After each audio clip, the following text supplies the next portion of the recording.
धर्म शब्द का इतिहास। धर्म शब्द का बड़ा रोचक और मनोरंजक इतिहास है जो हम भूल बैठे। 2500 वर्ष पूर्व के भारत में दो शब्द प्रयुक्त होते थे, कुशल धर्म, अकुशल धर्म। इनको ही कहते थे पुण्य धर्म और पाप धर्म। आज तो सुनने वाला कहेगा यह कैसी बात है, पुण्य धर्म तो समझ में आता है, पर पाप धर्म क्या हुआ? कुशल धर्म तो समझ में आता है, यह अकुशल धर्म क्या हुआ? लेकिन इतिहास बताता है कि इन शब्दों का प्रयोग पहले कैसे होता था। हमने अपने चित्त पर ऐसी वृत्तियां धारण की जिनसे हमारा कुशल होता है, तो वह कुशल धर्म कहलाया। इन वृत्तियों का स्वभाव ऐसा है, वे हमारा कुशल ही करेंगी। हमने ऐसी वृत्तियां धारण की जो हमारा अकुशल करेंगी, क्योंकि उनका स्वभाव ही ऐसा है, तो वह अकुशल धर्म कहलाया। ऐसी वृत्तियां धारण की जो पुण्य वाली हैं, चित्त को पुनीत करने वाली हैं, तो वह पुण्य धर्म कहलाया। ऐसी वृत्तियां धारण की जो हमें व्याकुल बनाने वाली हैं, चित्त को कलुषित करने वाली हैं, वह पाप धर्म कहलाया। पुण्य धर्म, पाप धर्म, कुशल धर्म, अकुशल धर्म, ये शब्द भारत के पुराने साहित्य में बहुत बार आते हैं। आगे चलकर दो शब्द और आने लगे, कृष्ण धर्म और शुक्ल धर्म। चित्त की वे वृत्तियां जो हमारे मानस को काला कर दें, कृष्ण धर्म कहलाई। चित्त की वे वृत्तियां जो हमारे मानस को उजाला कर दें, शुक्ल धर्म कहलाई। ऐसे ही दो शब्द और चले आए, आर्य धर्म, अनार्य धर्म। चित्त की वे वृत्तियां जो मनुष्य को आर्य बना दे, आर्य धर्म, और जो वृत्तियां मनुष्य को अनार्य बना दे, अनार्य धर्म कहलाई। 2500 वर्षों में भाषा बदल जाती है, भाषा के शब्द बदल जाते हैं और शब्दों के अर्थ बदल जाते हैं। आज तो आर्य शब्द का अर्थ रूढ़ होकर एक जाति विशेष के लिए प्रयुक्त होने लगा। जिसकी बहुत लंबी नाक हो, बड़ी बड़ी आंखें हों, गोरा चिट्टा रंग हो, ऊंचे कद का हो, तो वह आर्य जाति का व्यक्ति है। कोई काले रंग का हो, उसके मोटे होंठ हो, घुंघराले वाले बाल हों, तो हबशी जाति का है।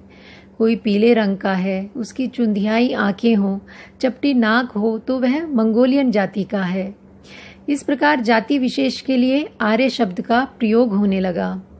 भारत के पुराने साहित्य में आर्य का यह अर्थ जरा भी नहीं था। आर्य यानी वह व्यक्ति जो अपने चित्त के विकारों को दूर करते करते संत हो गया, सज्जन हो गया, भला आदमी हो गया। अब उससे बुराई नहीं हो सकती, ऐसा व्यक्ति आर्य हो गया। जो बुराई के रास्ते पड़ा है वह अनार्य है। अनार्य वह जो हीन है, गंवार है, धर्म से पृथक हो गया है, अपना भी अनर्थ करता है, औरों का भी अनर्थ करता है। भारत की पुरातन भाषा में ऐसे व्यक्ति को अनार्य कहते थे। जो अपना भी कल्याण करता है, औरों का भी कल्याण करता है, धर्म के रास्ते पर चलता है, वह आर्य कहलाता था। यूं ये दो शब्द चले आए, आर्य धर्म और अनार्य धर्म। एक और शब्द हम देखते हैं जिसका पुरातन भाषा में बहुत प्रयोग हुआ, सनातन धर्म। दुर्भाग्य से अब इस शब्द की भी दुर्दशा हो गई। अब सनातन धर्म किसी एक संप्रदाय को कहने लगे, यह आर्य समाजी है, यह सनातनी है। सनातनी धर्म या आर्य समाजी धर्म का धर्म से कोई लेन देन नहीं होता। धर्म हमेशा सनातन होता है। कुदरत का कानून सदैव वैसा का वैसा ही बना रहता है। आज से हजारों लाखों वर्ष पहले भी कोई आदमी अपने मन में क्रोध जगाता था तो उसको वैसा ही दंड मिलता था। वह वैसे ही व्याकुल होता था जैसे आज क्रोध जगाकर व्याकुल होता है। हजारों लाखों वर्ष के बाद भी क्रोध जगाकर वैसे ही व्याकुल होगा।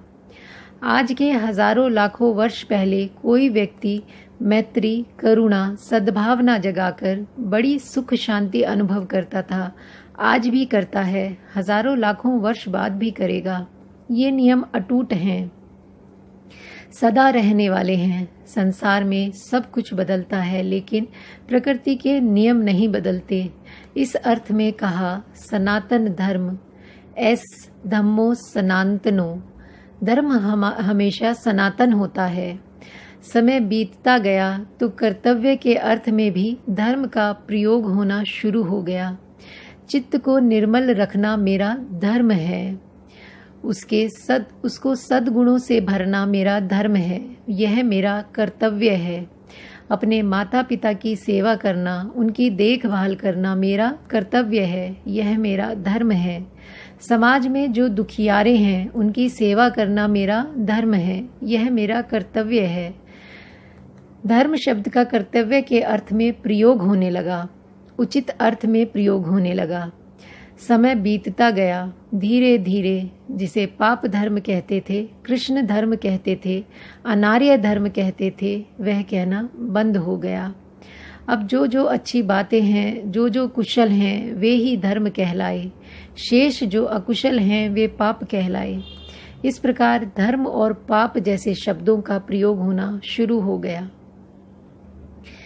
यह इसका एक इतिहास है जिससे हम समझ सकते हैं कि धर्म शब्द का कैसे उद्गम हुआ और समय समय पर इसका कैसे प्रयोग हुआ।